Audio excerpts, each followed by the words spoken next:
எது இந்த படம் 1000 கோடி கலெக்ட் பண்ணிருக்கா அப்படின்னு இந்த படத்துல இருக்குன்னு சொல்லி தாங்க பார்த்தேன். இந்த படத்தை பார்த்து முடிச்சப்பறம் எனக்கு எந்த மாதிரி எக்ஸ்பீரியன்ஸ் தந்துச்சுன்னு சொல்றேன் வாங்க. ஸோ படம் பேர் என்ன? துரைந்தர். இது ஒரு ஸ்பை ஆக்ஷன் த்ரில்லர் மூவிங்க. பட் தமிழ் டப்பிங்ல நெட்ஃபிளிக்ஸ்ல ஸ்ட்ரீம் ஆகுது. அது ரன்வீர் சார் வந்து இந்தியாவிலேருந்து ஒரு சீக்ரெட் ஆப்ரேஷன் மூலமா ஒரு ஸ்பையா பாகிஸ்தான் போறாரு.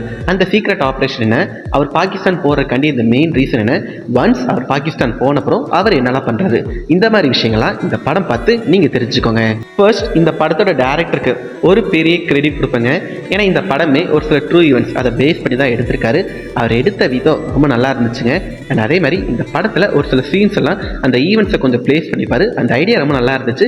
அண்ட் எனக்கு அது ரொம்ப நல்லாவே ஒர்க் ஆச்சுங்க. எஸ்பெஷலி படத்தில் தாஜ் ஹோட்டல் இன்சிடென்ட்டை அவர் யூஸ் பண்ண விதம் ரொம்ப நல்லா இருந்துச்சுங்க. உண்மையிலே அந்த ஒரு சீக்வன்ஸ் பார்க்கும்போது நான் கண் கலங்கிட்டேன். ஏன்னா அந்த அளவுக்கு கனெக்டபுளாக எடுத்திருந்தாருங்க.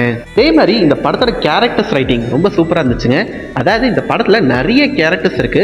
பட் எல்லா கேரக்டர்ஸ்க்கும் ஒரு ஈக்குவலான ஸ்பேஸ் கொடுத்து அவங்க இந்த ஸ்டோரியோட கொண்டு போயிருப்பாங்க. அது ரொம்ப சூப்பராக இருந்துச்சுங்க. அண்ட் இந்த படத்தில் இருக்க ஆக்ஷன் சீன்ஸ்லாம் ரொம்ப ராவாக இருந்துச்சுங்க. எனக்கு அந்த ரானஸ் டிஸ்டர்ப் பண்ணல. ஏன்னா அந்த ரானஸ் இந்த ஸ்டோரிக்கு தேவையாக இருந்துச்சு. அதை எந்த ஒரு காம்ப்ரமைஸ் பண்ணாமல் ஆக்ஷன் சீன்ஸ்லாம் வேற லெவலில் ப்ரெசென்ட் பண்ணியிருந்தாங்க. இது போக இந்த படத்தோட சினிமாட்டோகிராஃபி தாறுமாறாக இருந்துச்சுங்க.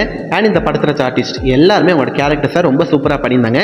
எனக்கு Ranveer sir, Akshay sir and Sanjay Dutt sir இவங்களோட பெர்ஃபார்மன்ஸ் ரொம்ப பிடிச்சிருந்துச்சுங்க.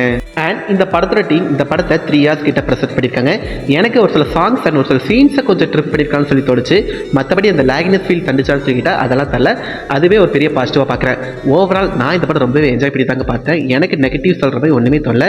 உங்களுக்கு ஸ்பை ஆக்ஷன் த்ரில்லர் மூவிஸ்லாம் பார்க்க ரொம்ப பிடிக்குன்னா நீங்கள் இந்த படத்தை தாராளமாக ட்ரை பண்ணி பார்க்கலாம்னு சொல்கிறேன். பட் கிட்ஸ் அண்ட் ஃபேமிலி இந்த படத்தை அவாய்ட் பண்ணிடலாம். ஓகே, ஸோ ட்ரை பண்ணி பாருங்கள். ட்ரை பண்ணி பார்த்துட்டு உங்களோட எக்ஸ்பீரியன்ஸை கீழே கமெண்ட்டில் சொல்லுங்கள். அண்ட் மறக்காமல் நம்ம சேனலை சப்ஸ்கிரைப் பண்ணி சப்போர்ட் பண்ணுங்கள். பாய்.